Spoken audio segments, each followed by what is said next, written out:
Teman-teman, dalam halakoh ataupun kajian nongkrong di masjid kita pada malam ini, pertama-tama saya ingin merefresh semangat dan niat kita bahwa duduk di dalam majelis ilmu atau nongkrong di masjid seperti ini adalah salah satu bentuk tajdidul iman, memperbaharui iman. Salah satu bentuk dari recharging iman, nge-recharge kembali iman kita kepada Allah Subhanahu wa taala. Karena al-imanu yazidu wa yanqus, iman itu naik turun, sehingga ketika kita membiarkan iman itu nggak dicas dalam beberapa waktu, maka iman yang lemah, iman yang sedang turun itu akan berpengaruh kepada amal kita. Jadi modal beramal itu bukan fisik, bukan waktu, bukan juga harta. Bukan fisik, bukan waktu, bukan sekedar memiliki kelebihan harta. Bukan itu modal amal. Jadi ada orang yang gak sanggup ke masjid, itu bukan karena dia lemah fisiknya. Ada orang yang tidak sanggup baca Al-Quran, bukan karena dia gak punya waktu. Ada orang yang gak sanggup untuk memberi makan anak yatim, bukan karena dia gak punya harta. Ada orang yang gak sempat untuk melakukan sholat berjamaah, bukan karena dia sibuk dan dia lagi banyak kerjaan. Tetapi semua kebaikan yang tidak bisa dilakukan itu sebabnya karena imannya sedang lemah. Kalau imannya lagi kuat, maka keterbatasan fisik tidak akan menjadi excuse. Saya sering cerita, ada orang yang datang ke masjid bolak-balik padahal fisiknya lemah. Misalnya kakek-kakek yang rumahnya jauh dari masjid, yang tenaganya sudah mulai lemah, bahkan kakinya gemetar untuk berjalan. Di beberapa masjid di Bandung ada yang untuk masuk ke dalam masjid harus naik tangga yang lumayan tinggi, kayak Masjid Al-Murabbi misalnya di daerah Setrasari, atau Masjid Istiqomah, atau Masjid Ukhuwah ya.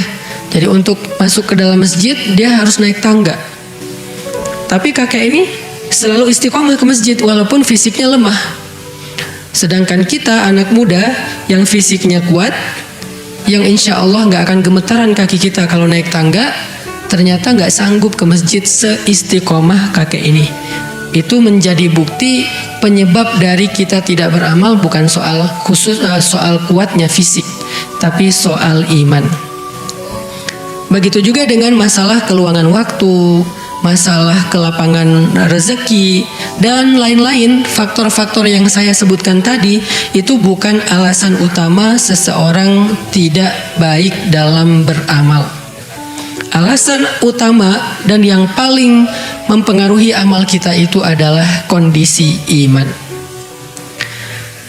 Sehingga kalau kita ingin lebih baik lagi dalam amal solih, ingin lebih sempurna lagi dalam ibadah, hal yang harus kita lakukan adalah kita harus rajin-rajin charging iman, memperbaharui iman. Dan charging iman yang paling baik itu dengan cara duduk di dalam majelis ilmu ataupun mendengar nasihat-nasihat yang baik. Itulah kenapa majelis ilmu itu penting dan diadakan secara rutin. Kenapa banyak banget sih kajian-kajian keislaman? Bukan sekedar untuk nambah wawasan sebetulnya. Karena kalau sekedar untuk nambah wawasan, kita bisa baca sendiri. Kalau sekedar untuk nambah wawasan, kita bisa nonton YouTube. Tapi efek kepada hati dan iman itu beda dengan kita duduk di dalam majelis ilmu. Apalagi kita datang dengan persiapan yang baik. Sebelum datang ke majelis ilmu, mandi dulu misalnya. Memang ngaruh Ustadz, ngaruh. Sama kayak kita datang Jumatan dalam keadaan udah mandi, udah bersih-bersih, pakai pakaian yang baik. Kecuali buat teman-teman yang memang gak mungkin melakukan ini, karena datang ke majelis ilmu sambil pulang kuliah, pulang kerja, it's okay. Tapi buat kita yang mungkin masih bisa, maka kita persiapkan sebaik mungkin. Hadir dalam majelis ilmu dengan outfit terbaik, dengan kondisi yang nyaman, udah segar, udah mandi, udah rileks, bahkan pakai parfum. Karena itu adab duduk dalam majelis ilmu itu memakai parfum agar malaikat di sebelah kita nyaman, termasuk teman yang di sebelah kita. Nah, ini adalah adab yang membuat nanti ilmu itu akan berpengaruh kepada keimanan kita. Kalau cuman sekedar untuk dapatin wawasan, teman-teman udah pasti seringlah mengakses konten-konten di YouTube ataupun di platform-platform sosial media yang lain. Teman-teman bisa aja baca sendiri di Google atau di e-book kalau nggak baca buku yang hard copy. Tapi majelis ilmu punya keajaiban lain dari sekedar berbagi wawasan. Dia ada keberkahan di dalamnya. Yang kita tahu hadisnya, ketika orang berkumpul untuk mencari ilmu dan berzikir kepada Allah, maka malaikat akan menaungi mereka dan berselawat untuk mereka. Itu nggak didapatkan di dalam cara-cara yang lain selain duduk di dalam majelis ilmu. Ternyata iman juga berpengaruh bukan hanya kepada amal kita, tapi iman juga berpengaruh kepada perilaku kita. Dalam Islam iman itu core. Dia itu asalah, dia itu akar dari banyak hal dalam hidup kita. Jadi kalau dibahasakan dengan alam tara kaifa daraballahu masalan kalimatan thayyibah kasyajaratin thayyibah asluha itu dari kata asal itu dari bahasa Arab jadi bahasa Indonesia asal itu artinya pokoknya atau akarnya. Asluha sabit, akarnya, asalnya sangat kuat. Apa akar yang sangat kuat ini? Kata ulama tafsir, iman. Jadi sebuah pohon, maka kekuatan itu terletak kepada akar. Kalau akarnya kuat, gimana pun angin mengguncangkan pohon itu, menggoyangkan pohon tersebut, maka pohon itu tidak akan roboh atau tumbang karena akarnya kuat. Akar itu juga yang akan memberikan nutrisi kepada seluruh pohon itu, mulai dari batangnya, dahannya, daunnya, buahnya, dan seterusnya. Dari akar. Makanya yang pertama Allah bahas asluha, akarnya, yaitu iman. Ini bahasa analogi atau permisalan di dalam Al-Quran. Kalau kita misalnya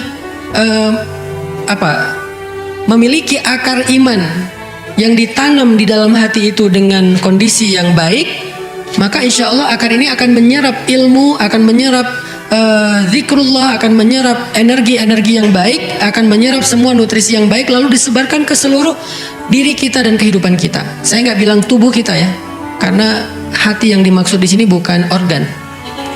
Maka akar ini akan mengalirkan, akan menyebarkan nutrisi kebaikan ke seluruh diri kita dan kehidupan kita.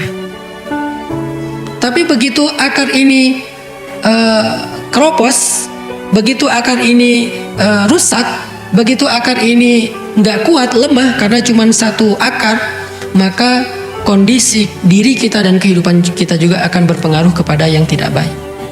Itulah kenapa iman itu harus direfresh.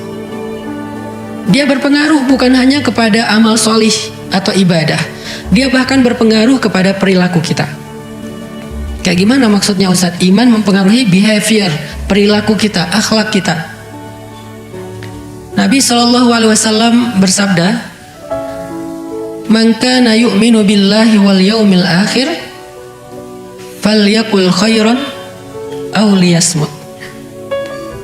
Man kana yu'minu billahi wal yaumil akhir falyukrim dhaifah. Man kana yu'minu billahi wal yaumil akhir falyukrim atau falyuhsin ila jarih atau falyukrim jarah. Kalimat awalnya sama, man kana yu'minu billahi wal yaumil akhir, tapi dampaknya beda-beda. Yang pertama, siapa yang beriman kepada Allah dan hari akhir, hasilnya hendaklah dia berkata-kata baik atau diam. Itu perilaku. Kalimat yang lain, hadis yang lain, siapa yang beriman kepada Allah dan hari akhir, hendaklah dia memuliakan tamunya. Itu juga perilaku. Siapa yang beriman kepada Allah dan hari akhir, hendaklah dia berbuat baik kepada tetangganya. Itu juga perilaku. Artinya perilaku, akhlak dan karakter kehidupan kita sehari-hari ternyata dipengaruhi oleh kondisi iman. terutama dalam kondisi-kondisi sulit. Kalau kondisi normal mungkin nggak ketahuan nih betapa penting peran iman dalam mempengaruhi perilaku. Nggak ketahuan kalau kondisi normal. Kayak gini nih, ini normal nih.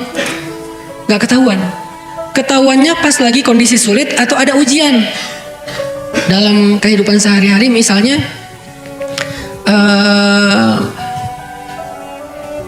perilaku kita di dalam rumah itu sangat dipengaruhi oleh iman. Seorang suami kepada istri, sesabar apa suami kepada istri tergantung iman. Sesayang apa suami kepada istri tergantung iman. Selembut apa suami kepada istri tergantung iman. Bukan tergantung kita orang mana. Jangan sampai saya kan orangnya kayak gini, saya itu dari Sumatera, saya itu orang Makassar, saya itu orang Surabaya, Jawa Timur, saya orang Madura, saya orang Aceh, saya orang Medan nih. Bentar, coba lihat Umar itu orang apa? Umar itu orang Quraisy dari suku Khuza'ah, orang yang sangat keras dan kasar. Jadi kalau alasannya saya orang Medan, Umar mungkin lebih Medan dari kita. Sebelum ada iman. Saya orang Madura, Umar mungkin lebih Madura dari kita.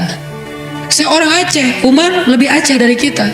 Saya orang misalnya Surabaya, apapun lah alasan background suku, Umar lebih daripada kita dalam urusan keras, kasar. Makanya dikenallah Umar dengan orang yang ghalidun syadid, orang yang kasar dan keras. Atau mungkin kehidupan kita di masa lalu, saya emang anak jalanan, saya tinggal di terminal, saya gaulnya di jalan, orang jalan emang kayak gini. Umar itu lebih jalan daripada kita sebelum ada iman. Tetapi setelah iman, dia menjadi orang yang paling lembut terhadap istrinya di rumah. Dan kita mendengarkan kisah bagaimana Umar dimarahi istri, diam aja. Padahal jin, kalau Umar lewat satu jalan, dia pasti nggak akan lewat lagi jalan itu selama-lamanya. Selama bau tubuh Umar, harumnya, wanginya tubuh Umar itu tercium oleh jin di jalan itu, nggak akan lewat tuh jin, saking takutnya sama Umar. Kan sahabat sama jin macam-macam ceritanya ya, nggak kayak KKN ya, lebih ngeri lah. Sama Dauh, sama siapa lagi itu mah, ada jin yang dikejar sama sahabat sampai jin itu lompat ke pagar dan jatuh. Gak ada kan film kayak gitu? Jin dikejar sahabat, loncat pagar, kesandung, jatuh. Ada jin yang apa istilahnya tuh, dilipat-lipat sama sahabat, kayak dilecekin sama sahabat. Kalau bahasa orang Jawa, diuyel-uyel sama sahabat. Ada yang digituin. Ada jin yang dipukul sama sahabat sampai buta matanya. Kalau Umar gak usah fisik, aroma tubuhnya Umar aja jin udah lari. Saking takutnya jin sama Umar. Kok takut? Apa sih yang ditakuti dari Umar? Ghalidun syadid, kasar dan kerasnya Umar. Bukan hanya iman ya. Kalau iman kenapa nggak Abu Bakar yang kayak gitu? Karena Abu Bakar secara iman kita tahu nggak ada tandingannya di antara umat Islam setelah Rasulullah kan.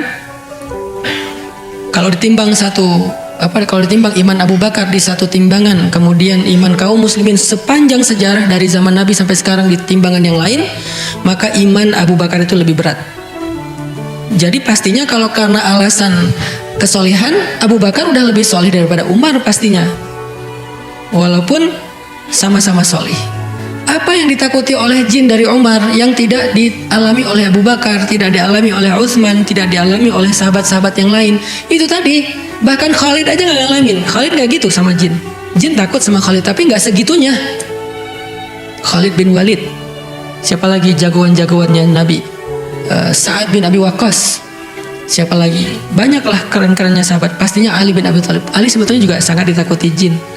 Jin mengambil jarak dari Ali itu sekian jauh. Tapi Umar aromanya ditakutin sama jin. Kenapa? Saking ghalidun syadid, saking keras dan kasarnya Umar, itu jin aja takut dengan kerasnya Umar. Nggak bisa mungkin kita jabatan tangan sama Umar aja, tangan kita remuk dan Umar nggak sengaja. Oh kenapa? Sampai ada yang patah. Saking kerasnya dan kuatnya Umar, jin takut banget tuh. Tapi orang kayak gini di rumah dimarahin istri, diam aja. Kenapa? Karena iman. Karena Nabi yang nyuruh gitu. Bersikap lemah lembutlah kamu kepada pasanganmu, kepada perempuan. Sehingga ketika perempuan marah, maka Umar bin Khattab akhlaknya terhadap istrinya menjadi baik karena iman di dalam hatinya.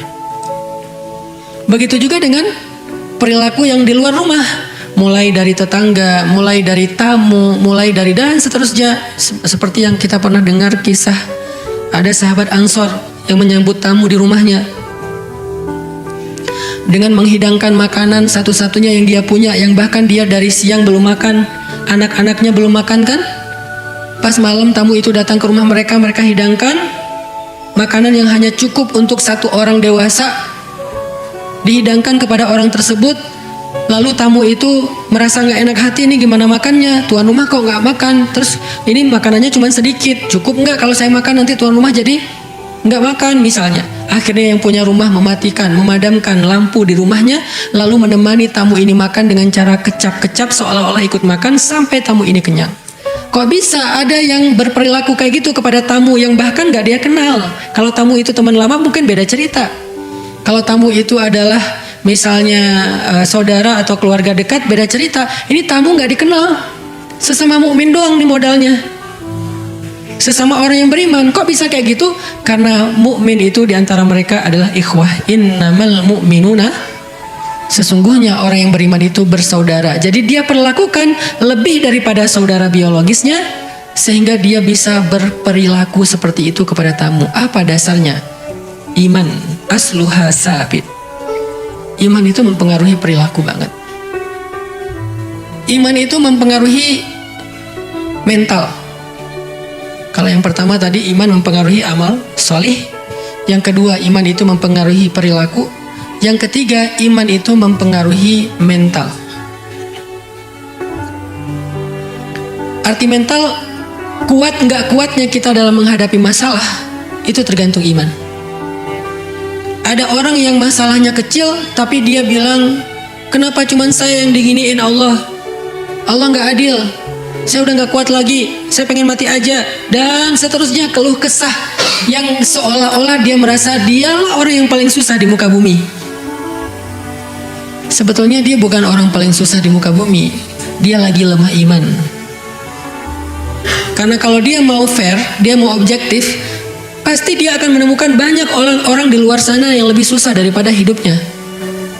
Kehidupan mereka lebih susah daripada kehidupannya tuh banyak di luar sana.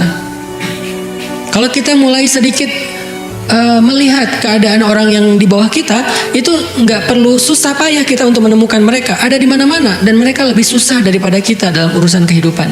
Sehingga kita nggak layak mengeluh kalau mereka aja nggak ngeluh gitu. Sehingga kita nggak boleh berputus asa kalau mereka aja masih berusaha. Sehingga kita nggak boleh menyerah kalau mereka aja masih berjuang. Karena mereka lebih susah dari kita. Tapi kenapa kita berkeluh kesah seolah-olah kita merasa orang yang paling susah dalam hidup di dunia? Iman. Mentalnya nggak kuat.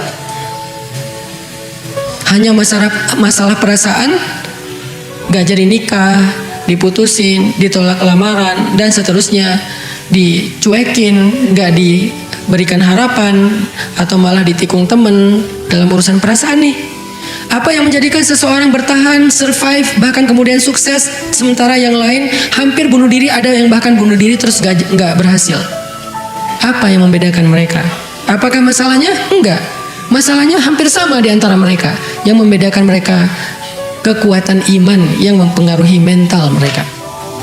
Jadi kalau hari ini banyak yang mengalami masalah mental atau mental illness, apapun namanya, mau bipolar, mau skizo, mau apapun namanya, maka harusnya hal yang perlu kita kuatkan adalah akar dari diri kita. Akar dari diri kita itu ada di dalam hati, namanya iman. Itu yang harus dikuatkan. Namanya masalah, semua kita punya masalah pasti. Ustadz punya masalah, pasti punya. Masalah kita itu setiap hari. Cuman ada yang masalahnya pas satu fase masalahnya kayak naik banget, jadi banyak banget masalah kayak nggak beres-beres. Ada aja bertubi-tubi. Ada fase yang landai, tapi tetap ada masalah. Cuman nggak seperti yang fase tadi. Ngalamin, semua kita ngalamin, bukan saya doang, bukan teman-teman doang, kita semua ngalamin fase kayak gitu. Apa yang membuat bertahan? Dalam rumah tangga nih, buat yang udah nikah, ada fase ketika kayaknya lagi nyaman, tiba-tiba turun sampai nggak kebayang di bawahnya tuh, kayak nggak kebayang, aduh kok berat banget, atau kok sesek banget kayak orang nyelam. Ada kalanya lagi kayak terbang gitu, slow, santai, bisa lihat view yang indah. Ada kalanya turun tapi masih nyaman karena ada di daratan atau di permukaan air. Ada kalanya nyelamnya cuma 5 meter, enak juga. 10 meter, 20 meter, udah mulai kayak ditekan, sesek, sakit kepala, telinga bunyi nguing-nguing, ya. Ada kalanya yang seperti itu, sehingga pengen nyerah, pengen naik ke permukaan cepat-cepat dan ninggalin pasangan kita di bawah. Ada. Apa yang membuat orang bertahan? Iman. Iman kayak gimana maksudnya?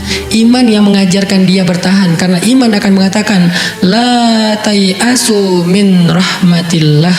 Jangan berputus asa dari rahmat Allah. Inna nasrullahi qarib. Pertolongan Allah itu sudah dekat. Bertahan, sabar.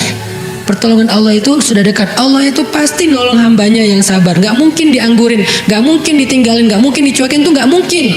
Iman yang bilang kayak gitu, gak mungkin. Ketika kita mengatakan, kok bisa sih Allah ninggalin saya? Pasti bukan iman yang ngomong itu. Yang ngomong itu siapa?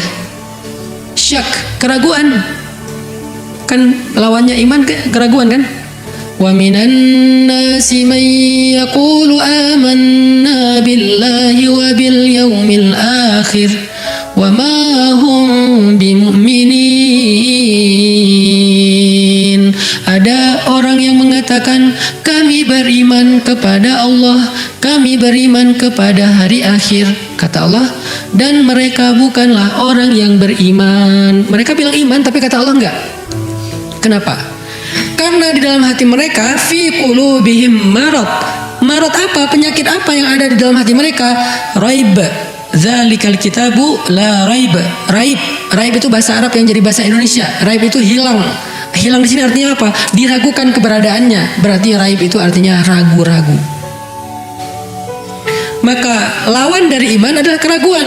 Ketika kita mulai meragukan kebaikan, kebesaran, keagungan, kekuasaan Allah dalam konteks masalah pribadi kita, disitulah kita dalam kondisi lemah iman, dan kemudian kita akan lemah dalam segala hal. Tapi ketika kita yakin kepada Allah, keagungannya, kebaikannya, kekuasaannya, kemuliaannya dalam konteks masalah kita, disitulah kita sedang kuat iman, maka insya Allah kita akan kuat dalam segala hal, termasuk kuat mental tadi. Yang pernah saya alamin itu salah satunya adalah ujian dalam masalah keluarga misalnya. Itu kalau misalnya nggak kuat, itu udah selesai.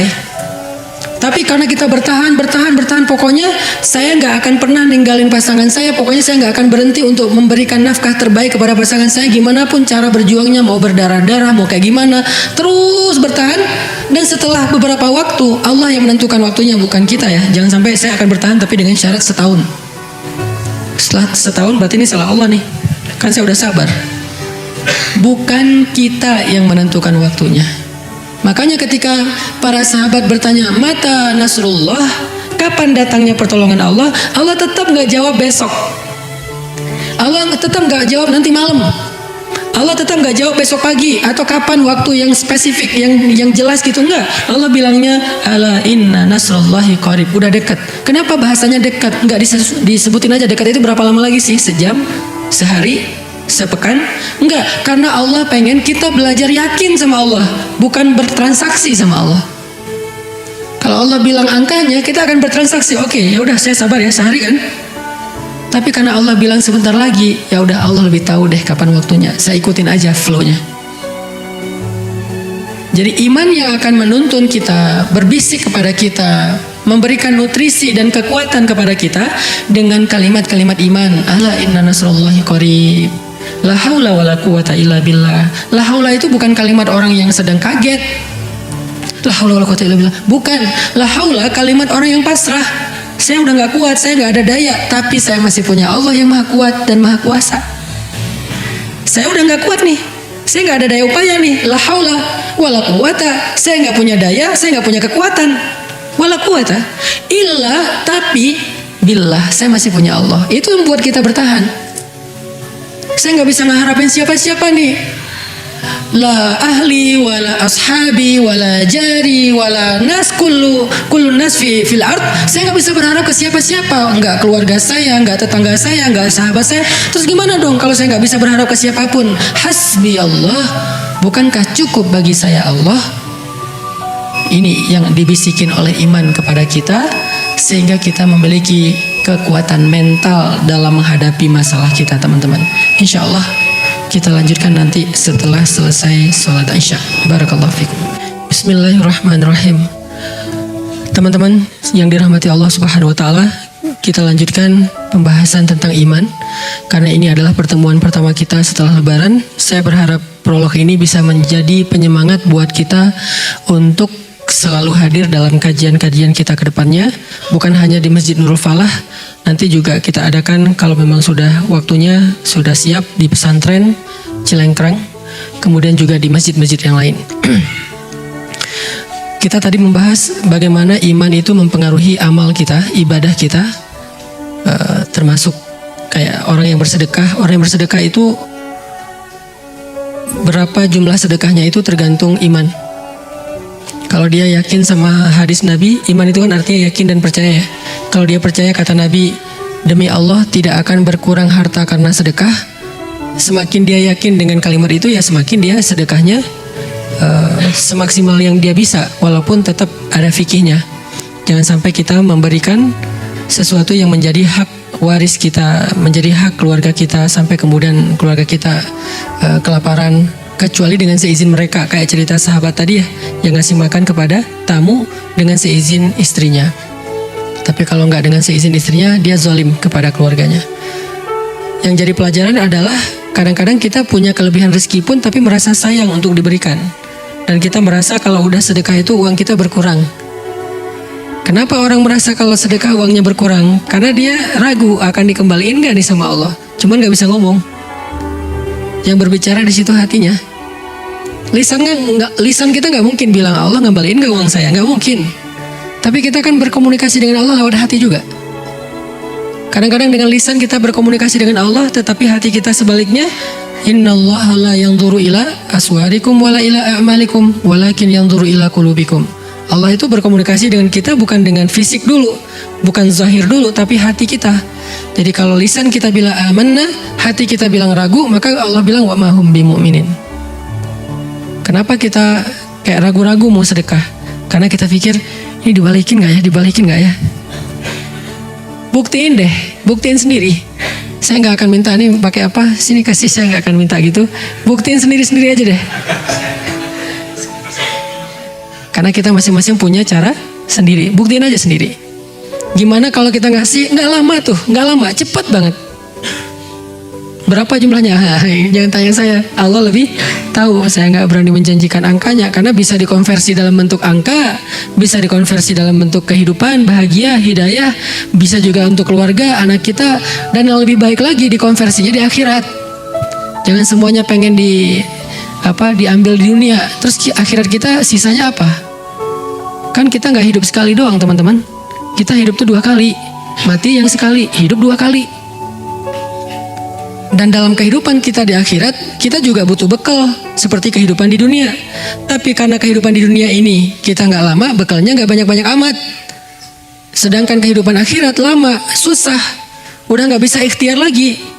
Di dunia kita masih bisa ikhtiar nih, di akhirat kita tinggal make yang di dunia, udah nggak bisa diikhtiarkan lagi.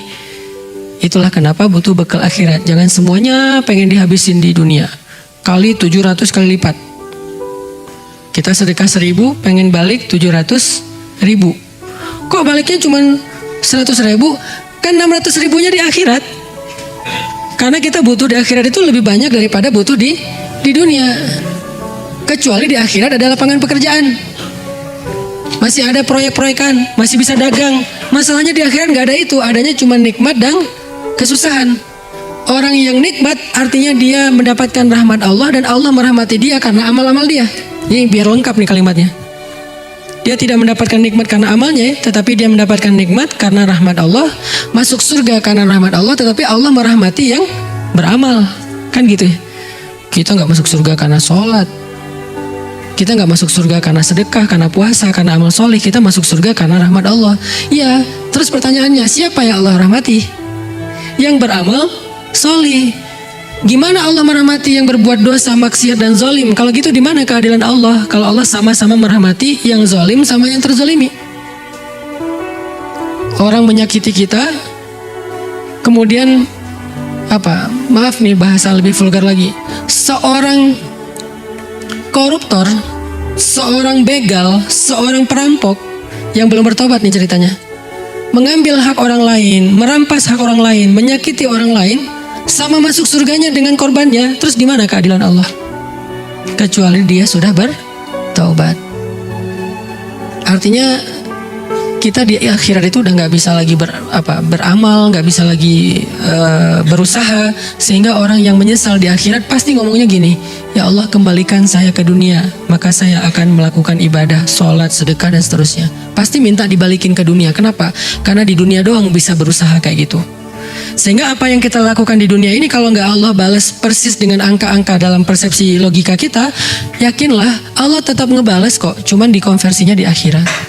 Sebagian dikasih ke dunia sesuai dengan kebutuhan kita, dan Allah lebih tahu kok kebutuhan kita. Tapi yang pasti Allah balas.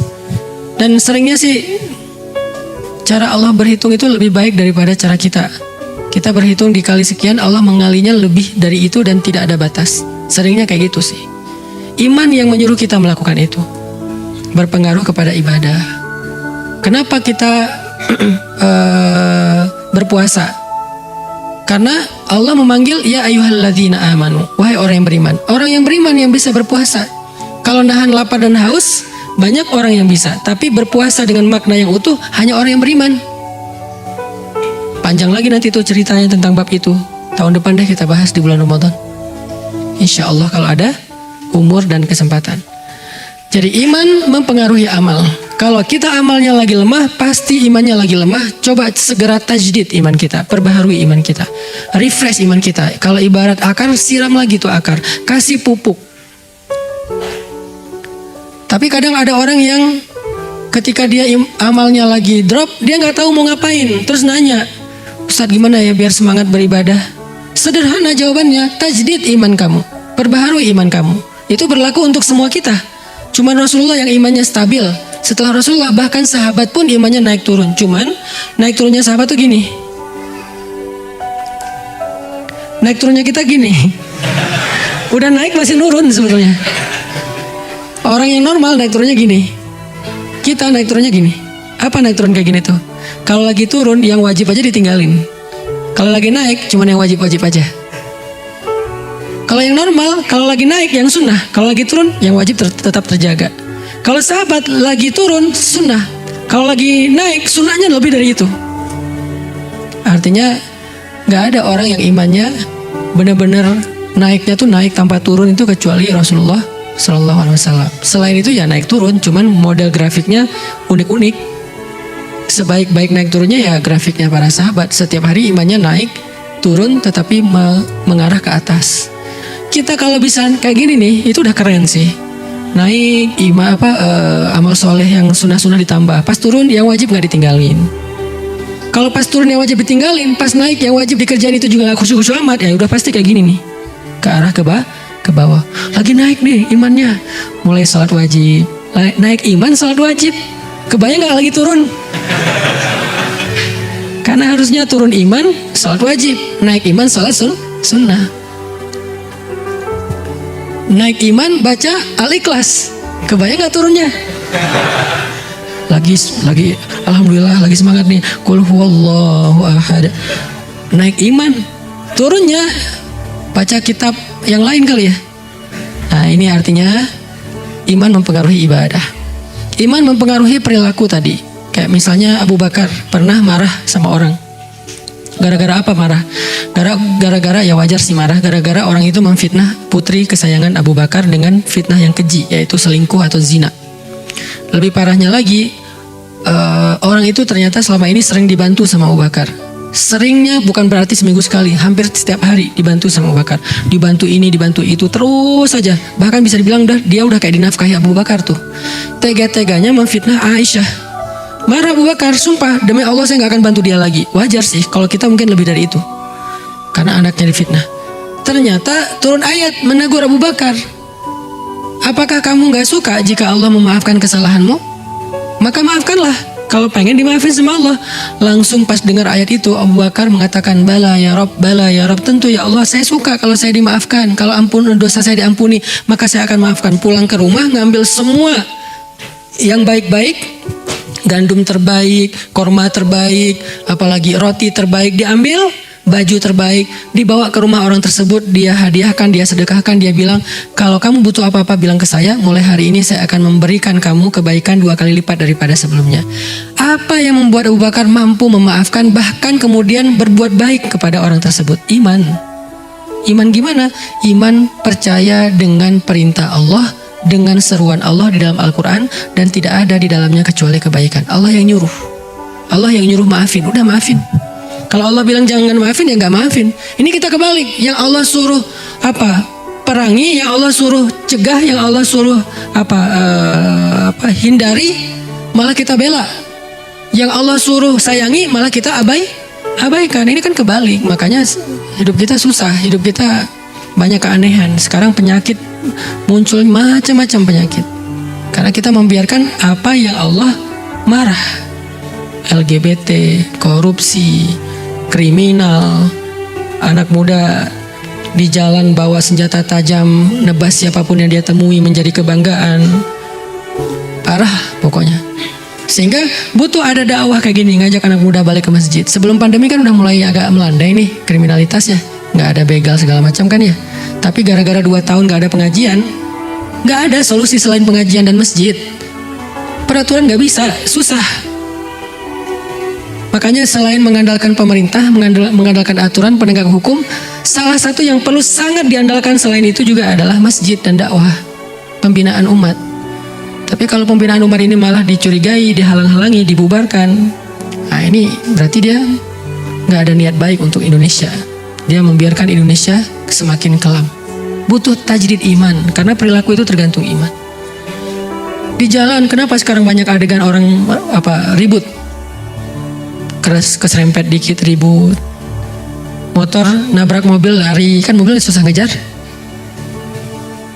Dia nggak percaya kalau kita nabrak mobilnya lecet, dia rugi 20.000 beli kumpon, kita akan dibalas sama Allah senilai itu, mungkin lebih dari itu kalau dia doanya lebih parah. Rugi ya Allah saya 20.000, balikin 2 juta, kan ngeri tuh. Saya pernah keserempet naik motor, yang bawa asisten saya. Karena mobil di depan yang bawa ibu-ibu, mungkin dia juga terlalu dekat. Gimana kita yang nabrak, kita yang salah lah ya. Tiba-tiba nabrak pakai ban depan kan, cuman ngegores-gores biasa lah, pakai kumpon yang putih, nggak usah yang merah juga beres sebetulnya. Tapi si ibu minta KTP, mana KTP-nya? Bu, saya tanggung jawab. Kalau perlu saya cariin kumpon sekarang nih. Enggak, saya minta KTP. Buat apa? Takut masnya lari. Kalau lari, saya tadi udah lari. Kalau mau lari, saya udah lari. Ibu nggak bakal ngejar saya. Orang saya naik motor, macet lagi tuh daerah Setiabudi. Nggak mungkin ibu bisa ngejar saya. Kalau mau lari, saya bisa lari dari tadi. Saya berhenti karena saya nggak mau nanti Allah mengambil dari hak saya yang lebih gede dari ini. Saya takut sama Allah, saya bilang. Akhirnya dia tahu kalau saya ustadz, akhirnya minta maaf, udah beres, damai. Rugi kan? Harusnya udah saya ganti tuh, ujung-ujungnya ganti sendiri kan? Kena ceramah. Artinya iman itu menahan kita dari marah, dari mengambil hak orang lain. Iman menahan kita dari mencuri. Dan iman itu bukan wawasan agama, teman-teman. Tolong kita jadikan sesuatu yang garis bawahi. Kok bisa tuh ada ustadz, kok bisa ada penceramah, kok bisa ada orang yang ilmu agamanya banyak tapi melakukan hal yang aneh-aneh sekarang? Mereka punya wawasan, tetapi mereka bermasalah dengan iman. Karena wawasan agama tidak selalu berbanding lurus dengan iman. Bisa jadi orang yang wawasannya pas-pasan, imannya lebih tinggi daripada orang yang wawasannya tuh lekoh banget ilmu syariatnya. Sering teman-teman yang udah hijrah kayak gini, bisa jadi ibadah teman-teman saya yakin jauh lebih dahsyat daripada ibadah saya. Itu bukan bisa jadi, pasti itu. Karena pas baru hijrah ngerasa banyak dosa, pengen menebus masa lalu, akhirnya ibadahnya dipol-polin, gaspol. Sedangkan saya atau Ustadz mungkin ngerasa udah sering beramal, mungkin ya. Akhirnya ya santai aja kita. Buktinya apa? Kalau lagi umroh tuh. Kalau lagi umroh saya selalu kalah sama jamaah saya. Kita ngerasa setahun berapa kali umroh. Jamaah kita ngerasa mungkin umrohnya seumur hidup cuma sekali. Kebayang gak tuh beda spiritnya? Sehingga akhirnya jamaah saya setiap hari cium Hajar Aswad. Setiap hari tawaf 5 kali. Setiap waktu sholat dia tawaf. Kemudian khatam Al-Quran selama 10 hari di sana pas lagi umroh. Pas saya dengar lagi di ruang makan kan kita suka ngobrol tuh. Alhamdulillah Ustaz hari ini cium Hajar Aswad. Oh Masya Allah ibu, perasaan saya udah berapa kali umroh belum pernah. Kenapa Ustadz kalah sama dia? Karena ilmu agama tidak selalu berbanding lurus dengan iman. Makanya yang kita lagi belajar di sini bukan wawasan. Teman-teman kalau mau dapat ilmu agama lebih, bukan belajar ke saya, belajar ke Ustadz Abdul Somad, belajar ke Ustadz Adi Dayat, belajar ke Gus Baha. Ini kan orang-orang yang fakih dan alim di bidang agama. Kalau saya cuma seorang dai, bisa ngajak untuk nge-refresh iman, semangat iman tentang kebesaran Allah. Karena kita belajar iman, biar naik nih iman kita. Kalau iman naik, insya Allah amal, perilaku, mental menjadi lebih baik. Jadi teman-teman jangan heran ya kalau misalnya ada ustadz apapun namanya, kiai atau habib, dia orang yang tahu banget ilmu agama, hal haram kok melakukan hal yang aneh. Itu dia punya wawasan tetapi tidak punya iman. Itu juga sangat kita sayangkan. Makanya yang kita coba duduk dalam majelis ilmu itu tujuannya pengen belajar iman. Belajar iman itu isinya apa Ustadz? Belajar kebesaran Allah. Udah itu aja. Saya nggak mau memperluas pembahasan kemana-mana. Saya nggak bahas tentang fikih. Karena fikih akan mudah ketika kita beriman. Fikih terasa jadi beban dan berat kalau iman kita lemah. Kenapa 13 tahun di Mekah fikih belum terlalu kompleks? Ayat-ayat syariat belum turun kecuali sedikit sekali. Kenapa? Karena sahabat sedang dibina dulu imannya selama 13 tahun. Begitu nanti sampai ke Madinah hijrah, turun ayat syariat, ini boleh, ini nggak boleh, ini halal, ini haram, ini lakukan, ini tinggalkan. Semuanya menjadi mudah buat mereka, hasil dari kekuatan iman selama 13 tahun. Tapi kalau dibalik fasanya, baru belajar langsung, baru masuk Islam langsung, lakukan ini, berat, nggak akan kuat. Muncullah, Islam mah beban. Saya nggak berani hijrah, belum siap. Saya belum siap untuk ini, belum siap untuk itu. Yang belum siap itu bukan apa-apa, imannya yang belum siap. Maka yuk kita belajar iman supaya buruan bisa siap. Kenapa ada orang yang meninggalkan satu pekerjaan yang orang lain itu menginginkan pekerjaannya? Karena di dalamnya ada syubhat. Karena di dalamnya ada syubhat, orang lain kok mau yang syubhat? Karena iman. Iman yang membuat dia berani dan mengambil resiko untuk meninggalkan pekerjaan yang penghasilannya besar karena di dalamnya ada syubhat atau yang haram. Sedangkan yang lain yang imannya lemah atau mungkin belum punya iman, dia tidak melihat itu. Buat dia mana yang menguntungkan dan menghasilkan, bukan mana yang baik dan diridhoi Allah. Buat kita yang nggak baik, nggak diridhoi Allah, itu bukan rezeki. Jadi kalau ada istilah bukan rezeki kita, itulah yang bukan rezeki kita. Mana yang bukan rezeki kita? Yang haram, itu bukan rezeki kita. Kalau ada yang halal kita hilang, itu bukan, narasinya bukan ini bukan rezeki kamu, bukan. Narasinya Allah mau mengganti dengan yang lebih baik dengan ini. Yang bukan rezeki kita itu yang haram, udah itu aja. Jangan sampai kita berpikir ketika kita kehilangan sesuatu memang bukan rezeki saya, rezeki kita itu. Tapi kalau kita sabar, Allah pengen mengganti yang lebih baik. Yang bukan rezeki kita itu yang haram atau yang syubhatnya kebanyakan. Kalau yang syubhat-syubhat dikit di zaman ini agak susah.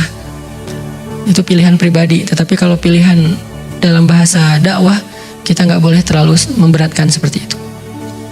Yang jelas-jelas haram itu bukan rezeki kita, sehingga kita tinggalkan. Nanti makan apa? Iman yang akan menjawab. Bukankah Allah yang ngasih makan? Sehingga ketika seorang ulama ahli ibadah berangkat haji, setelah istri dan anak-anaknya ridho, tidak meninggalkan nafkah kecuali untuk kebutuhan 3 hari.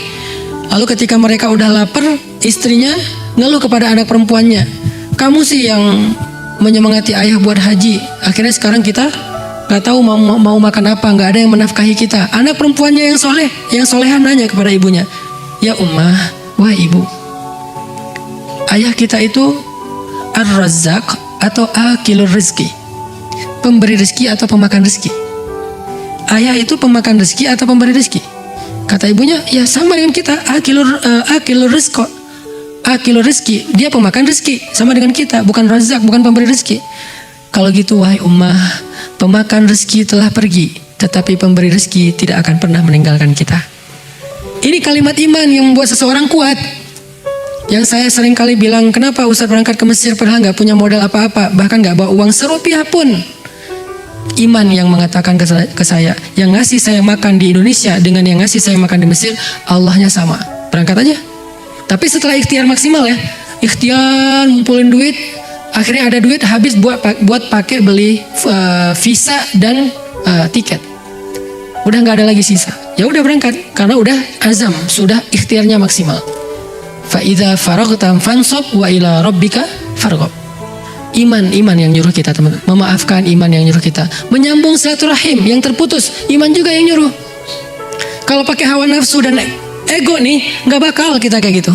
Misalnya pakai ego nih, ada keluarga besar, karena silaturahim kan berlakunya dalam keluarga kan. Ada keluarga kita, apa sepupu atau paman atau ponakan atau ipar atau siapapun lah keluarga besar. Ada yang kita nggak serak sama dia, terus sempat ribut, udah gitu putus hubungan. Nggak ada di grup keluarga besar, kemudian nggak pernah chat, nggak mau tahu, kalau lebaran nggak mau ketemu, dan seterusnya lah, terputus. Kita orang yang merasa marah sama dia ngerasa nggak akan rela saya nyambung silaturahim sama dia. Dia jahat banget sama saya, jahat sama keluarga saya, jahat sama ibu saya, jahat sama istri saya. Pokoknya saya udah nggak nganggap dia lagi nih keluarga.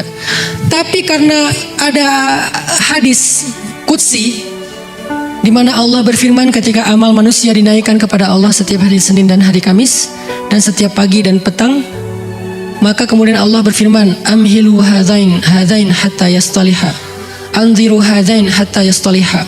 Tahan amal dua orang ini sampai mereka berdamai. Kalau mereka masih terputus silaturahim, amal mereka tergantung antara langit dan bumi. Kalau mereka wafat, meninggal dalam keadaan silaturahimnya masih terputus, maka amalannya akan berguguran, tidak bernilai di mata Allah. Karena kita yakin dengan itu, kita paksakan diri kita, kita lawan ego kita, kita datang menyambung orang yang memutuskan kita di antara keluarga. Sil man qata'aka, sambunglah orang yang memutuskanmu. Jadi silaturahim itu bukan bertamu, teman-teman. Lagi ngapain? Lagi silaturahim. Bukan itu silaturahim. Kenapa silaturahim itu pahalanya gede banget? Karena bukan sekedar bertamu. Kalau sekedar bertamu pahalanya gede, mudah banget ya. Silaturahim itu amalan istimewa karena emang susah. Apa silaturahim itu? Silman qata'aka, sambunglah yang memutuskan. Tapi di sini maksudnya keluarga ya, bukan yang lain. Saya pengen silaturahim sama kamu. Itu nggak ada hadisnya tuh. Nggak boleh loh kita memutuskan silaturahim. Sering kan kayak gitu ya, pas diputusin bilang nggak boleh memutuskan silaturahim loh. Emang lo siapa yang gua? Sepupu bukan, adik bukan, paman bukan ya, kan orang lain. Di situ nggak berlaku silaturahim. Kalaupun berlaku dalam kebaikan, bukan dalam masalah pacaran, berlakunya ukhuwah, islahu dzatil bain, bukan silaturahmi. Silaturahmi berlakunya dalam keluarga. Kepada siapa objeknya? Bukan yang lagi nyaman, yang nggak nyaman itulah objeknya. Kalau silaturahim hanya memilih yang nyaman-nyaman, itu bukan sedang menyambung yang terputus, itu sedang menjaga persaudaraan. Bagus juga, cuman bukan hadis silaturahmi. Silaturahmi itu atau silaturahim itu hadisnya silman qata'aka, sambung yang memutuskanmu. Datang kita ke dia, walaupun dia yang memutuskan kita. Setelah datang ternyata dia nggak membuka pintu, minimal tanggung jawab kita sudah tertunaikan sehingga amal kita terangkat kepada Allah. Tinggal amal dia yang tergantung di antara langit dan bumi. Kita mah enggak. Tapi kalau kita nahan ego, kita mau menjaga ego, maka dua-duanya tergantung di antara langit dan bumi. Siapa yang menyuruh kita berbesar hati, lapang dada, ringan bebannya? Iman. Alam nashrah laka sadrak, bukankah kami telah melapangkan dadamu? Apalagi? Alam nashrah laka sadrak wa wada'na anka wizrak, kami turunkan bebanmu. Alladzi anqadha dhahrak, yang memberatkan punggungmu. Wa rafa'na laka dzikrak, dan kami tinggikan derajatmu. Kayak gimana cara biar dada kita lapang? Apa arti dada lapang, teman-teman? Ada yang tahu nggak? Apa arti dada lapang? Apa? Nggak ada beban? Bukan. Karena kalau ada ikhlas, beda. Apa? Memaafkan. Ridho. Oke, semuanya mirip-mirip. Dada lapang itu artinya di dalam hati kita muat kesalahan-kesalahan orang lain dan tidak membebani kita. Kesalahan orang lain itu masih masuk dalam hati kita, tidak bikin kita sesek. Itu namanya lapang dada. Kalau satu ujian, satu musibah, satu kesalahan orang lain udah bisa bikin kita nyesek, itu sempit dadanya tuh. Maka dia perlu banyak-banyak berdoa, Rabbi syrah li sadri, ya Allah lapangkan dada saya, Rabbi syrah li sadri. Itu bukan doa sebelum ngomong doang itu. Sebelum ceramah, sebelum public speaking, sebelum ketemu orang, Rabbi syrah li sadri wa yassir li amri. Bukan doa buat itu doang. Ketika kita ngerasa satu kesalahan pasangan kita udah bikin kita nyesek, pasti dada kita sempit. Ustaz nggak ngerasain sih, bentar.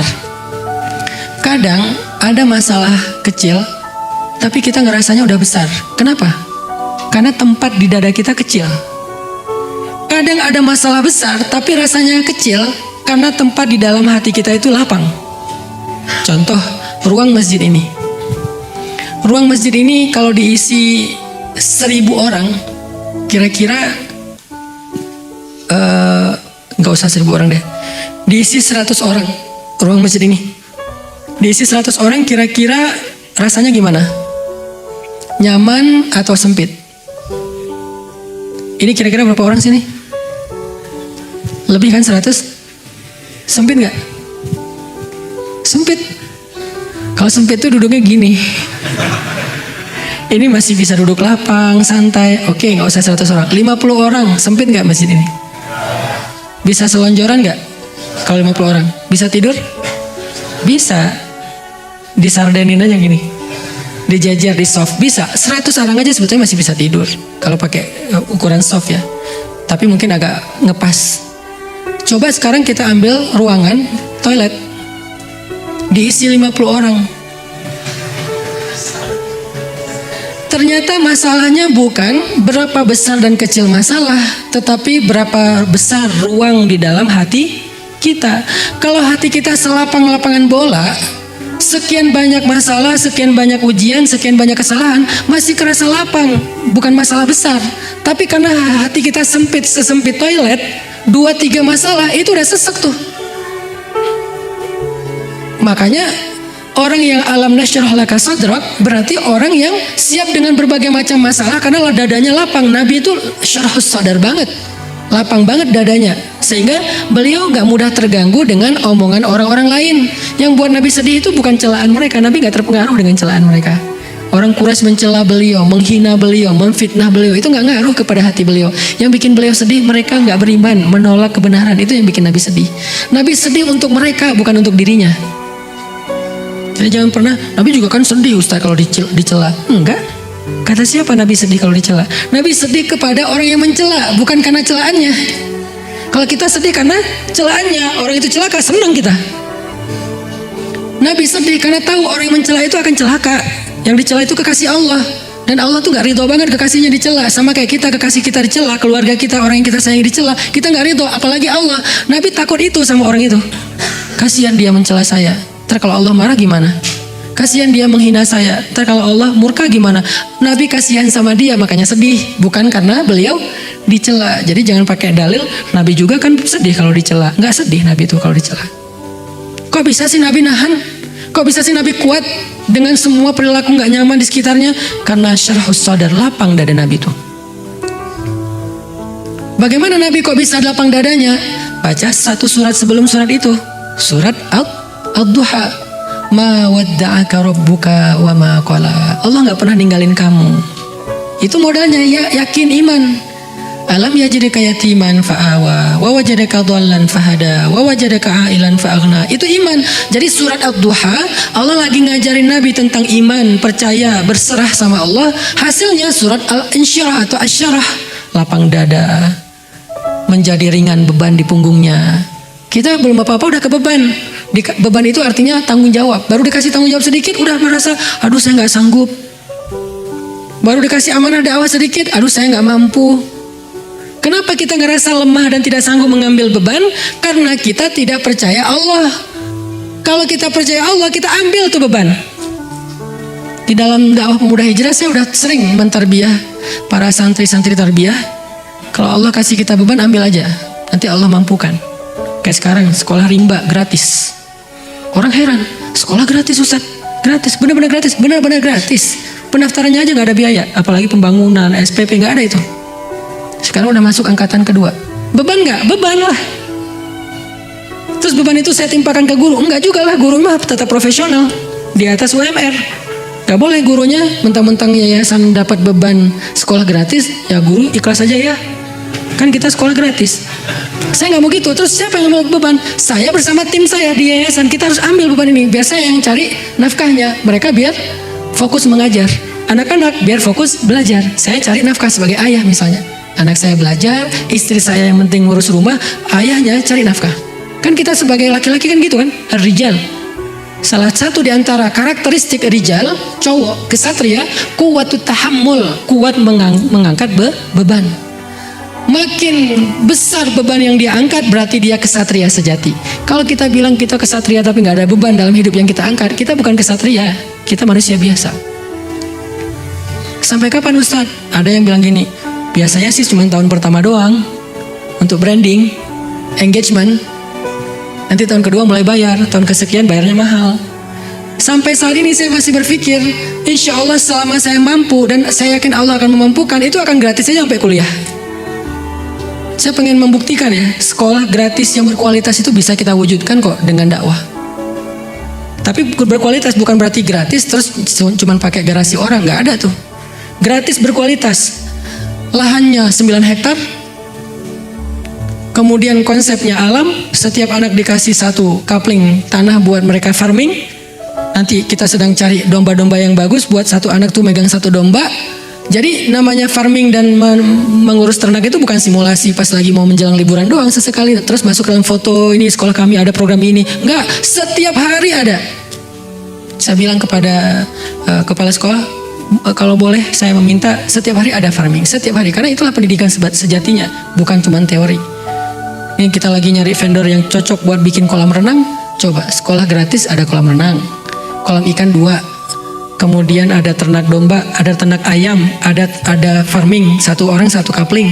Kalau lagi panen, mereka ambil itu daun sayur dari kaplingnya, bawa pulang ke rumah hadiah buat ibu. Mama, Umi, ibu, ini hadiah dari aku, dari kebun di sekolah. Gratis, gak bayar. Dapat telur kampung dari ayam yang diternak, bawa pulang ayam, pakai pita ikat, mama pulang sekolah bawa hadiah. Mana sekolah kayak gitu coba?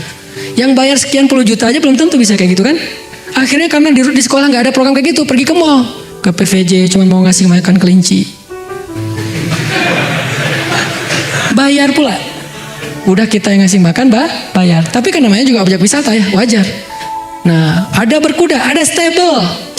Ada stable sendiri, bisa berkuda sendiri. Silakan diprogram nanti jadwalnya biar teratur. Belajar berkuda gratis. Coba teman-teman sekali berkuda bayar berapa? Gak usah di jauh-jauh, Cisangkuy deh. 1 putaran doang. Yang ada kuda yang dikasih pelana yang bendera Amerika itu. 1 putaran 50.000. Itu bukan belajar berkuda. Itu lagi pengen tahu rasanya naik kuda. Nggak jadi bisa berkuda. Kalau di kita emang dilatih sama seorang pelatih berkuda sampai anak-anak ini harapannya kelas 6 SD nanti target saya, mereka itu udah bisa berkuda dengan gallop, udah canter, udah lari, udah benar-benar bisa berkuda. Karena itu bukan atlet ya, itu skill wajibnya cowok, khususnya cowok. Kalau cewek sunnah boleh, kalau bisa lebih bagus, nggak bisa nggak apa-apa. Cowok harus berenang, harus bisa berenang gratis. Itu namanya beban. Kok Ustaz ngambil kayak gitu? Sementara finansial pemuda hijrah juga nggak gede-gede amat, belum tentu siap sekian tahun. Saya punya keyakinan kalau kita udah ambil beban, Allah akan kuatkan. Kekuatan pundak kita ini tergantung beban yang kita pikul dalam konteks agama. Sehingga kalau kita nggak berani ngambil beban, ya kita selamanya ngerasa belum siap, belum mampu, nggak bisa dan seterusnya. Begitu kita ambil beban, tiba-tiba sanggup. Itu yang saya lakukan dalam keluarga. Ketika ada keluarga misalnya saudara, ipar, sepupu dan seterusnya, ada kebutuhan apa, kita coba ambil bebannya. Ya udah nggak apa-apa, nanti biar saya aja. Emangnya saya punya? Belum tentu saya kelebihan harta juga. Tapi setelah itu Allah ganti. Ternyata ngeri gantinya tuh. Apa yang membuat kita mau mengambil beban, teman-teman? Iman. Makanya belajar iman ini kunci segala sesuatu. Emang akar kehidupan dan diri kita. Asluha sabit. Kalau udah asluha sabit, far'uha fis sama. Nanti dahannya menjulang sampai ke langit.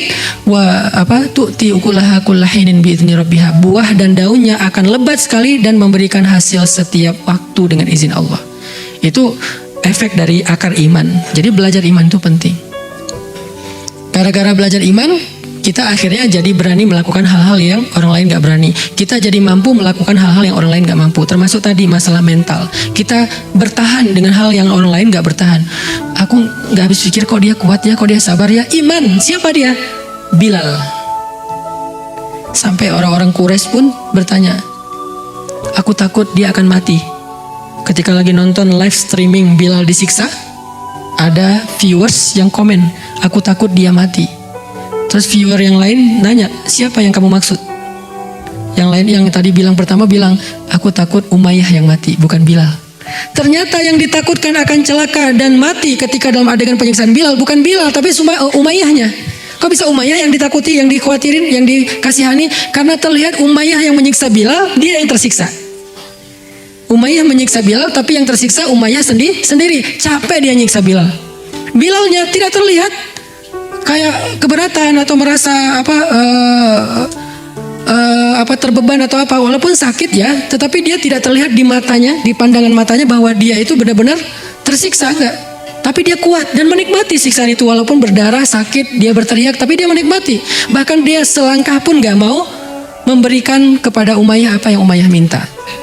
Apa modal Bilal bertahan seperti gunung, sampai orang-orang mengatakan, sekarang aku baru tahu laki-laki itu bukan dilihat dari penampilannya, tetapi laki-laki itu dilihat dari ketabahannya.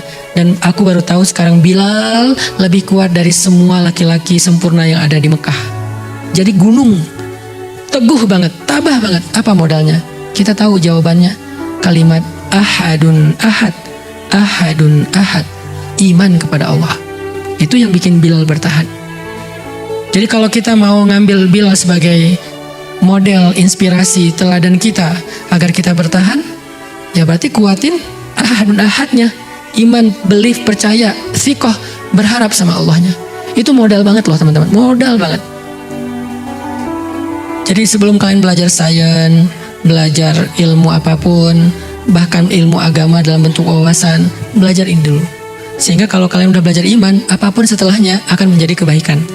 Belajar sains setelah iman, nanti jawabannya, kalimat responnya adalah, ekspresinya adalah hadza min fadli rabbi subhanaka rabbana ma khalaqta hadza batila. Jadi responnya adalah Allahu Akbar. Itu respon orang yang mengerti sains setelah iman. Tapi orang yang mengerti sains tapi nggak ngerti iman, responnya adalah ini adalah fenomena alam. Kalimat fenomena alam, dia lebih mending pakai kalimat itu daripada memuji Allah. Padahal ini bukan fenomena alam doang, ya, tetapi di atasnya ini kebesaran Allah. Ini kebesaran Allah. Sekecil apapun penemuan saintis yang dia dapatkan, maka dia akan mengatakan ini kebesaran Allah, ini kebesaran Allah. Karena biasanya orang kalau nggak ngerti iman, dia akan mengatakan, wah ini teori ilmiahnya begini, ini fenomena alam, ini terjadi karena ini. Penjelasannya detail, tapi dia lupa ada siapa di balik semua itu. Kita kalau lagi takjub sama Instagram dan Facebook, kita pasti nggak lupa dong sama foundernya yang membuat platform secanggih ini. Kalau kita takjub sama teknologi Tesla dan seterusnya, kita nggak lupa dong sama foundernya yang membuat teknologi canggih masa depan seperti ini. Ada helikopter, ada mungkin mobil listrik, ada nanti bentar lagi taksi terbang, ada apa segala macam, banyak lah. Kita kalau takjub sama misalnya sebuah platform jual beli yang bikin banyak orang jadi orang kaya kayak Amazon, kita takjub juga pasti sama foundernya. Artinya kenapa kita nggak lupa sama Jeff Bezos, Elon Musk, Mark Zuckerberg dan seterusnya? Karena kita tahu mereka sebelum kita paham mereka itu nggak terputus dari karya mereka. maka karya Allah, yaitu ciptaannya, nggak akan terputus dari Robnya. Ini nggak terjadi tanpa Allah. Sebagaimana Facebook nggak ada tanpa si Mark, sebagaimana Tesla nggak ada tanpa misalnya Elon, sebagaimana misalnya si Microsoft nggak ada tanpa Bill Gates, Amazon nggak ada tanpa Jeff, dan seterusnya. Kita yakin itu. Kenapa giliran alam kita bilang ini fenomena alam, seolah-olah terjadi secara kebetulan dan tidak ada orang di balik, tidak ada zat di baliknya. Kita kagum banget sama karya-karya kecil manusia, kita kurang kagum sama karya besar yang Maha Pencipta. Itu iman. Makanya belajar iman dulu, sebelum apapun. Jadilah mukmin dulu. Termasuk jadi pengusaha, apalagi pengusaha, modalnya iman banget itu. Kalau nggak karena modal iman, kemungkinannya satu, dia nggak akan bertahan. Kemungkinan kedua, kalau dia sukses, dia akan jadi orang yang sombong dan lupa diri. Kalau belum sukses nggak akan bertahan, setelah sukses lupa diri dan sombong. Tapi kalau dia beriman sebelum sukses, dia akan bertahan sampai dia sukses. Kalau setelah sukses, dia menjadi orang yang paling bermanfaat untuk orang lain dan tidak lupa kepada Allah. Hadza min fadli Rabbi. Belajar iman. Bagaimana cara kita belajar iman, teman-teman? Belajar iman duduk dalam majelis ilmu, mendengarkan nasihat-nasihat tentang Allah. Jadi kita nongkrong ini lagi ngomongin siapa nih? Ngomongin Allah. Kita nggak ngomongin artis, kita nggak ngomongin tentang berita yang lagi viral, kita nggak ngomongin tentang diri kita lagi ngomongin tentang Allah. Itu tujuan kita duduk dalam majelis ilmu. Semua tema saya bisa dibilang itu sebetulnya tema akidah, cuman dalam konteks-konteks yang berbeda. Jomblo fisabilillah itu akidah banget itu. Kok bisa Ustaz? Kan ada statementnya. Serahkan aja hatinya kepada Allah, biar Allah yang menggenggam hatinya. Jadi jangan kamu yang genggam, putusin, udah gitu serahin sama Allah. Itu kan ilmu akidah. Karena akidah itu solusi, iman itu solusi. Kalau bukan karena kita yakin sama Allah, nggak berani juga kita mutusin dia. Nanti kalau jadi sama yang lain gimana? Nanti kalau dia berubah pikiran gimana? Allah yang menjaga hatinya. Tapi terjadi Ustadz, setelah diputusin jadi sama yang lain. Artinya Allah memang pengen ngasih kamu yang lebih baik dari dia. Emang kamu lebih tahu dari Allah? Allahu ya'lamu wa antum la ta'lamun. Allah lebih tahu dan kamu nggak tahu. Mana? Ya sabar. Kapan? Ala inna nasrullahi qarib. Bentar lagi, tunggu. Lagi disiapin yang terbaik. Kamu juga persiapkan diri biar nggak jomplang gitu. Dia udah baik, kamunya nggak bener. Kasihan dia. Kamu udah baik, dia belum siap. Kasihan kamu. Lagi disiapin sama Allah. Ada waktunya nanti. Memang bisa Ustaz? Saya mah yakinnya 100% bisa. Itu udah pasti itu. Teori akidah itu udah nggak ada 1%, 0,0 sekian persen pun nggak ada keraguan. 100% benar udah. Lebih benar daripada kita yakin batu dilempar ke langit jatuh ke bumi secara gravitasi. Lebih dari itu. Itu kita yakinnya ada sisa ragu nggak? Kalau kita lempar barang nih, ini saya lepaskan jatuh ke tanah nggak nih? Masih ada yang meragukan? Kayak gitu aja kita yakinnya 100%. Gara-gara gaya gravitasi. Harusnya kepada Allah kita lebih yakin daripada kepada gravitasi. Berarti nggak boleh ada keraguan secuil pun. Yakin banget. Lebih yakin daripada benda yang saya jatuhkan nanti pasti akan jatuh ke tanah atau ke lantai. Lebih yakin dari itu. Kalau lebih yakin dari itu, falimal yas. Kenapa berkeluh kesah? Kalau lebih yakin dari itu, kenapa harus berkeluh kesah? Udah tenang aja, ada Allah. Itu kan kalimat yang sering-sering saya ulang-ulangi. Jadi kajian saya dari 2015, apapun judulnya, sebetulnya substansinya itu ilmu tentang akidah. Cuma saya nggak suka membahasnya dengan teori rububiyah, uluhiyah, asma, sifat. Kenapa? Karena saya ingin menyederhanakan dan membuatnya mudah untuk kita pahami. Kalau mau bahas kayak gitu bisa. Kita tinggal buka kitab akidah, kita tinggal ikutin kurikulum tentang bab akidah, ma'rifatullah, banyak. Dan kita juga dulu waktu di pondok 6 tahun belajar itu. Terus di Al-Azhar belajar itu juga. Tapi kenapa nggak dibahas kayak gitu aja? Kalau dibahas kayak gitu, segmentasi saya bukan orang yang baru hijrah dan baru mau hijrah. Tapi segmen saya udah lama belajar akidah dan mereka nggak butuh dakwah saya. Yang butuh dakwah saya orang pengen pulang ke Allah tapi nggak tahu jalan. Mereka tuh pengen pulang sama Allah tapi nggak tahu jalan. Jalan yang ditunjukin sama yang lainnya itu nggak kebaca sama mereka, ribet. Baca mapnya tapi saya nggak ngerti nih mapnya ini apa. Mereka butuh map yang sederhana tapi sampai, gitu kan? Sehingga kita sederhanakan bahasanya. Kebayang nggak teman-teman pakai mobil yang di dashboard atau head unitnya itu bahasa Cina? Ada kan yang mobil build up tuh bahasa Jepang, bahasa Cina. Mau mencet oke aja kita bingung. Mana nih oke-nya? Kita cari yang paling kecil, biasanya oke kan 2 huruf tuh. Cari yang simbol-simbolnya sederhana, klik, ternyata itu cancel. Bisa juga kayak gitu. Artinya karena kita nggak ngerti, kita nggak bisa pakai. Makanya butuh penterjemah yang bisa menerjemahkan ilmu yang sangat luas, yang sangat istimewa ini dalam bahasa yang sederhana. Ilmunya nggak sederhana sih, teorinya nggak sederhana, tapi harus ada terjemah yang sederhana. Itu yang kenapa saya bicara akidah dalam bahasa yang sederhana. Nanti kita bahas Asmaul Husna misalnya. Gimana cara memahami Al-Quddus dalam konteks anak muda? Gimana memahami Al-Wahhab dalam konteks daily life kita? Gimana memahami tentang Al-Malik dalam konteks kehidupan sehari-hari kita? Itu kan memahaminya tentang akidah, cuman pembahasannya yang harus praktis. Jadi ada action orientednya. Harus bisa langsung diamalkan. Jadi yuk sama-sama kita duduk dalam majelis ini ke depan. Nanti saya serahkan kepada pemuda hijrah mau diadakan 2 minggu sekali atau sebulan sekali. Di hari apa cocoknya, karena sekarang karena udah mulai normal, mungkin weekend saya lebih banyak di luar. Semalam jam 3 ya Niko ya, kita baru datang dari Aceh. Ngapain Ustadz ke Aceh? Mau support dakwah Ustadz Amri, karena di Aceh mau bikin kayak pemuda hijrah tapi namanya Akrab, movement anak muda. Saya support datang ke Aceh, sekaligus silaturahim keluarga dan sahabat-sahabat. Setelah ini misalnya kemana lagi, itu haknya sahabat-sahabat saya, teman-teman kita yang ada di luar Bandung. Karena kita lebih fleksibel, kita bisa weekdays. Mau weekend silahkan nanti ke pesantren. Jangan hanya karena ada kajian saya, ada kajian yang lain juga. Ketika dibuka hadir, belajar sama Ustadz Aslam, belajar sama Ustadz Imam, belajar sama Ustadz siapa lagi. Karena kita insya Allah punya banyak guru-guru yang akan mengajarkan kita. Belajar tahsin dan Al-Quran sama Syekh Yazin. Sehingga nanti kita terus mengasah iman kita. Kalau bisa pas belajar kayak gitu, minta nasihat iman aja sedikit. Karena belajar tahsin pun ada iman, apalagi belajar Al-Quran ya, kan banyak ayat-ayat iman tuh. Belajar syariat pun harus dengan iman, kalau enggak kita nggak akan sanggup menjalankan syariat. Syariat berkurban bentar lagi. Kalau nggak pakai iman, pasti itu berat tuh. Tapi beli handphone, ringan itu. Handphone iPhone 14 bentar lagi keluar, yang katanya di belakang juga udah bisa ada touchscreen-nya di belakang. Berapa harganya? Yang paling murahnya 18 juta. Oh murah banget loh. 18 juta. Kalau yang Pro Max 30 juta. Oh, dapat yang kayak gini 30 juta. Worth it banget ya.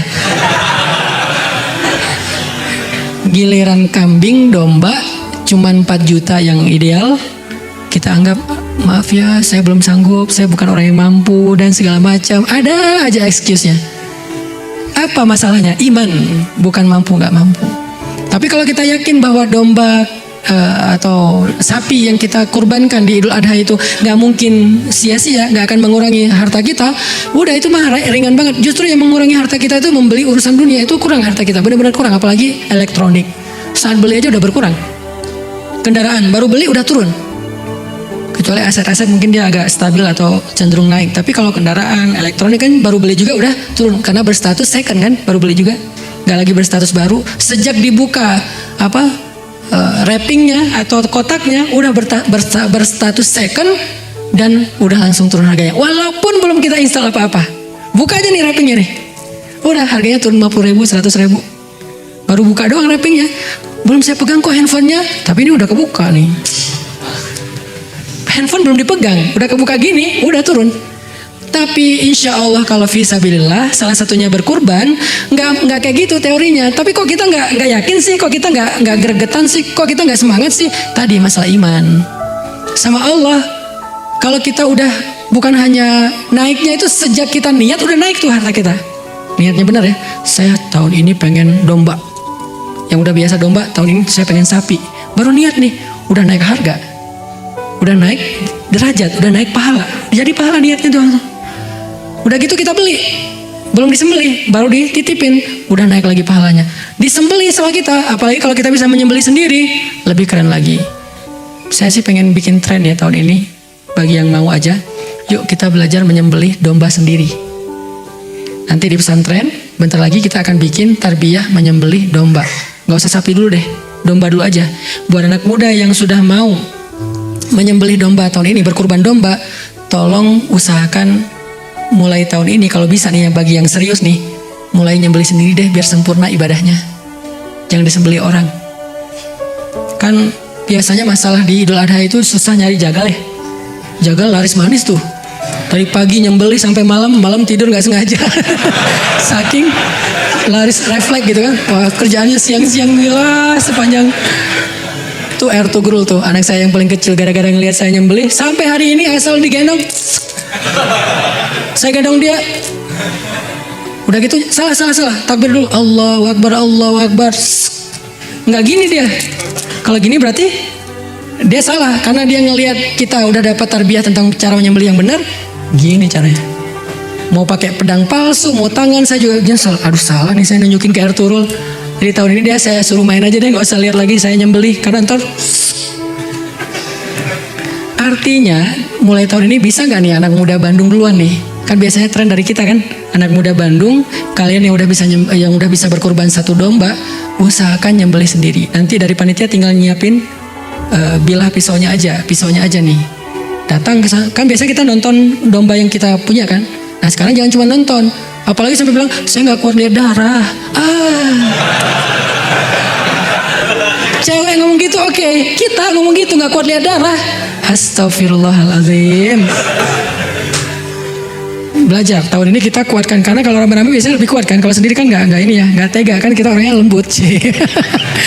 Kalau rame-rame insya Allah lebih berani. Nah kita nanti akan, tapi ikut tutorial dulu, jangan asal-asalan nanti menzalimi dan menyakiti hewan sembelihan. Latihan dulu, nanti di pesantren kita bikin pelatihan menyembelih yang syar'i, yang sunnah, yang tidak menyakiti, yang membuat dagingnya tidak mengandung kolesterol karena darahnya habis semuanya. Insya Allah sehat dimakan juga, karena syariat itu pasti baik. Karena kita nggak menjalankan syariat dengan baik, makanya kita penyakitan ya. Nah itu nanti kita latihan bareng-bareng. Setelah itu yang mau menyembelih ngerasain sensasi dan kebaikan menyembelih yang dialami oleh Nabi Ibrahim, Nabi Muhammad, kita rasain sendiri nih, bukan cuma dengar cerita. Yuk bareng-bareng kita lakukan tahun ini, sehingga semuanya bisa menyembelih jadi cowok sejati. Ya. Yang perempuan Ustadz memang bukan kayak gitu syariatnya, makanya titipin ke cowok, tapi nggak ada cowoknya, makanya jangan tolak kalau datang ya. Kalau ada yang datang terima. Itu aja. Barakallahu fikum. Bismillahirrahmanirrahim. Ya Allah, ampunkanlah dosa kami setelah Syawal. Mungkin kami tidak seperti Ramadan. Di bulan Ramadan kami rajin ke masjid. Di bulan Syawal kami mulai jarang. Di bulan Ramadan kami membaca Al-Quran. Di bulan Syawal mungkin sampai hari ini belum khatam. Di bulan Ramadan kami menahan diri dan hawa nafsu. Di bulan Syawal kami tidak mampu. Di bulan Ramadan kami rajin itikaf, betah di rumahmu, tetapi di bulan Syawal kami lebih betah di rumah kami. Ya Allah, maafkan kesalahan kami ya Allah. Tidak ada niat kami untuk meninggalkanmu dan lebih tertarik dengan Ramadan. Sesungguhnya Ramadan itu adalah syariatmu. Ramadan telah pergi, tetapi engkau bersama dengan kami. Ya Allah, istiqomahkan kami dalam ketaatan seperti bulan Ramadan, walaupun kami berada di bulan-bulan yang lain. Sehingga ketika kami istiqomah dan dawam, engkau juga akan selalu menemani kami dan merahmati kami. Ya Allah, berkahilah majelis kami ini dengan majelis yang penuh rahmat, yang di dalamnya kami belajar iman tentang engkau. Tambahkanlah iman kami lewat majelis ilmu. Jangan biarkan kami termasuk orang-orang yang ragu kepadamu. Rabbana atina fid dunya hasanah wa fil akhirati hasanah wa qina adzabannar. Walhamdulillahirabbil alamin. Subhanakallahumma wa bihamdika asyhadu an la ilaha illa anta astaghfiruka wa atubu ilaik. Assalamualaikum warahmatullahi wabarakatuh.